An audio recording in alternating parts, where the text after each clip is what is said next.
మా పెద్ద పాపకి ఇంకా 3 సంవత్సరాలు కూడా నిండల. ఒకరోజు నేను మా భార్య మంచం మీద కూర్చోన్నప్పుడు పరిగెత్తుకుంటా వచ్చింది. వచ్చి మధ్యలో కూర్చొని మమ్మీ నాకు ఒక 2 రూపీస్ ఇవ్వు అని అనింది. నేను తెలుగు భాష మీద ఉన్న మమకారంతో అమ్మ అనుమా మమ్మీ కాదన్న. మా భార్య మమ్మీ అనింది. మా పాప మా భార్య ముఖం చూసింది.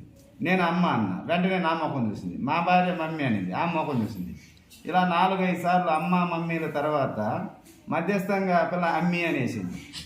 అమ్మలో మొదటి అక్షరం, మమ్మీలో రెండో అక్షరం తీసుకొని అమ్మి అని క్రియేట్ చేయడం నాకు ఒక చమత్కారంగా అనిపించింది. తర్వాత కొద్ది రోజులకి ఆ పాపలో ఒక లోపాన్ని సరిదిద్దాలనుకున్నా. రా అనమంటే లా అంటారు.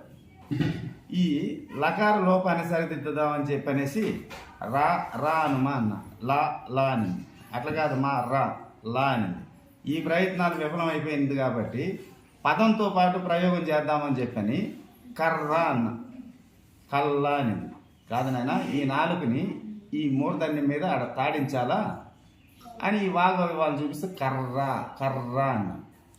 కల్లా అట్ట కాదు మా కర్రా అన్నాను. కట్టి పో అని పరిగెత్తి వెళ్ళిపోయింది. అంటే కర్రకు బదులు కట్టి అని ప్రత్యామ్నాయంగా ఇంకో పదాన్ని తీసుకున్నాను. ఈ 2 మంచి చమత్కారాలు అనిపించినాయి. ఒకరోజు పెన్ను పేపర్ ఎత్తుకుని ఒక కవిత్వం రాసి, అమ్మ అనమని నేను, మమ్మీ అనమని నా సగం, పదే అడుగుతుంటే అమ్మి అని నా కూతురు సమాధానం. 3 రోజుల క్రితం 3 ఏళ్ళు పూర్తి చేసుకున్న నా కూతుర్ని కర్ర అనమంటే కల్లా అంది. లకార లోపాన్ని సరిదిద్ది రకార శబ్దావసర వాగయవాలను చూపిస్తూ అన్నాను కర్రా అని. అటు ఇటు చూసి కట్టి అని నా నోరు కట్టేసింది.